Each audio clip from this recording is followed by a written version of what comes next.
Hello everyone, welcome to the DS Guruji. आप देख रहे हैं प्रेस इन्फॉर्मेशन ब्यूरो का प्रेस नोट है और अभी आप देख सकते हैं पीआईबी एनआईसी द्वारा प्रसारित किया गया है और रेलवे की तरफ से पूरा जवाब आ गया है कि जो नॉर्मलाइजेशन हुआ है वो किस प्रकार से हुआ है, क्या क्या चीज़ें हैं जो करी गई है। डेट आप देख सकते हैं, आज की डेट है और सारी चीज़ें उन्होंने बताई क्लेरिफाई करके, जो कि बहुत बड़ी समय से मांग भी थी। तो एक प्रकार से आप देख सकते हैं कहीं ना कहीं दबाव बनाने का कुछ एक तो फायदा हुआ है।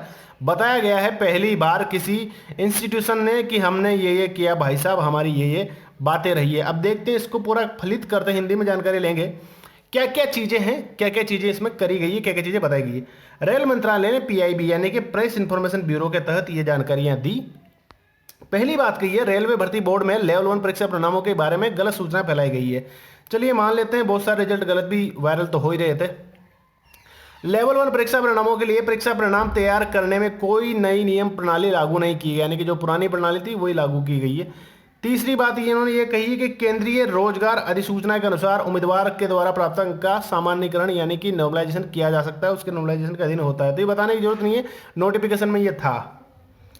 सामान्यीकरण पर उम्मीदवार यानी कि नॉर्मलाइजेशन के प्राप्तांक पर परीक्षा प्राप्तांक के कुल अंकों से अधिक हो सकते हैं। ये मैंने आपको पहले ही बता दी, ये भी बताने की बात नहीं थी, क्योंकि जितने नॉर्मलाइजेशन में अंक होते हैं वो 102 भी हो सकते हैं, 109 भी हो सकते हैं। लेकिन दिक्कत कहाँ हुई थी? दिक्कत ये हुई थी कि किसी के अंक 140 नहीं हो सकते, 130 नहीं हो सकते, इतने ज़्यादा नहीं हो सकते कि जो अनएक्सपेक्टेड लगे, ऐसा लगे कि इतने ज़्यादा कैसे आ गए, वो नहीं होना चाहिए था।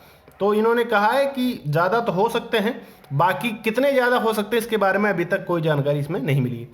सामान्यीकरण प्रणाली जो है ये नॉर्मलाइजेशन की, ये 19 वर्षों से यानी 2000 से ये किया जा रहा है।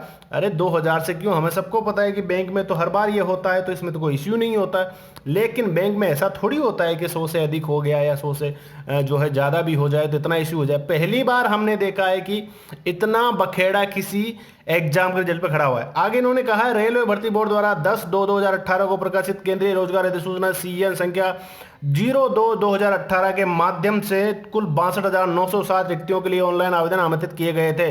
रिकॉर्ड संख्या में ये आया था कि 1,89,78,913, बहुत ज़्यादा आवेदन थे। आवेदन प्राप्त किए गए थे। विश्व की सबसे बड़ी कंप्यूटर आधारित परीक्षा 51 दिनों में चली। 152 पाली यानी कि शिफ्ट में समाप्त हुई। 17/9/2018 से 17/12/2018 तक ये आयोजित की गई। इसमें कंप्यूटर आधारित परीक्षा परिणाम घोषित किया गया था 4/3/2019 को। अब आप ये देखिए, ये तो सारी डिटेल उन्होंने वही दे दी जो एक गवर्नमेंट के ऑफिशियल ऑर्डर में होता है, वैसा वैसा दिया है इन्होंने। केंद्रीय रोजगार सूचना के अनुसार ये सब चीजें पहले बता दी। पैरा 7 के अंतर्गत महत्वपूर्ण निर्देशों में शीर्षक में कहा गया है कि आप सामान्यकरण के अधीन हो गए होते हैं, ये तो पता है, इसको जरूरत नहीं बताने की। रेलवे भर्ती बोर्ड द्वारा परीक्षा परिणाम तथा इसके लिए अपनाई गई प्रणाली के संबंध में बड़ी संख्या में उम्मीदवारों ने प्रतिवेदन दिए हैं। उपरोक्त कंप्यूटर आधारित परीक्षा के लिए परिणाम तैयार करने में कोई नई प्रणाली नहीं अपनाई गई है, पहले भी तो बता दिया भाई। ये उम्मीदवारों की संक्षिप्त सूची, उम्मीदवार क्या बताना चाहते हैं? ये मेधा यानी कि मेरिट के आधार पर समय की कसौटी पर खरी साबित सामान्यकरण प्रणाली आधार तय की गई। कुल मिलाकर के वही बातें एक्सप्लेट करके लिख दी।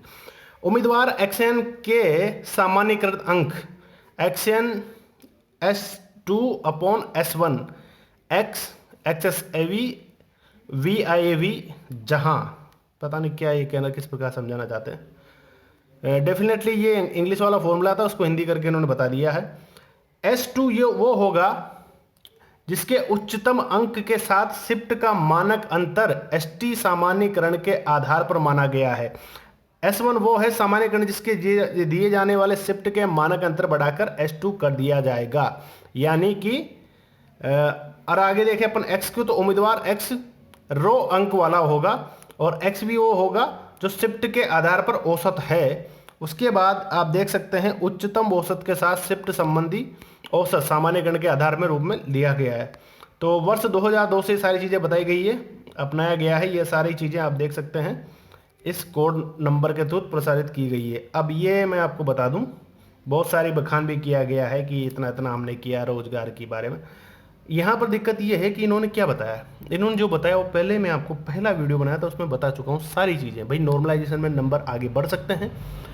नॉर्मलाइजेशन का फॉर्मूला भी आपको सबको पता है, ये वाला कोई नया बात तो है नहीं, ये वाला फॉर्मूला तो नोटिफिकेशन में भी लिखा हुआ आया था। इशू जो था वो इशू ये था कि कुछ एक स्टूडेंट ऐसा भी बता रहे हैं कि सेम पारी में थे, जो आंसर की आई थी उसमें नंबर भी उन्होंने, अब डेफिनेटली प्रूफ तो किसी के पास है नहीं, लेकिन जैसा तथाकथित बातें कही जा रही है वो यही कही जा रही है कि जब सेम पारी में थे तो भी नॉर्मलाइजेशन में डिफरेंट डिफरेंट नंबर लोगों के बढ़े हैं। कैसे बढ़े हैं, क्यों बढ़े हैं, अब ये नोटिफिकेशन एक प्रकार से आ भी गया है, तो अब आगे मुझे लगता है कि कुछ होगा, लेकिन एक अधूरा जवाब इसे कह सकते हैं अकॉर्डिंग टू मी। फिलहाल के लिए धन्यवाद। आप इसको डाउनलोड करें, एक बार पढ़ के देखें, हिंदी अंग्रेजी दोनों में डाउनलोड के लिए लिंक दे दूंगा मैं आपको। फिलहाल के लिए धन्यवाद। बने रहिए DHQ के साथ। Thank you.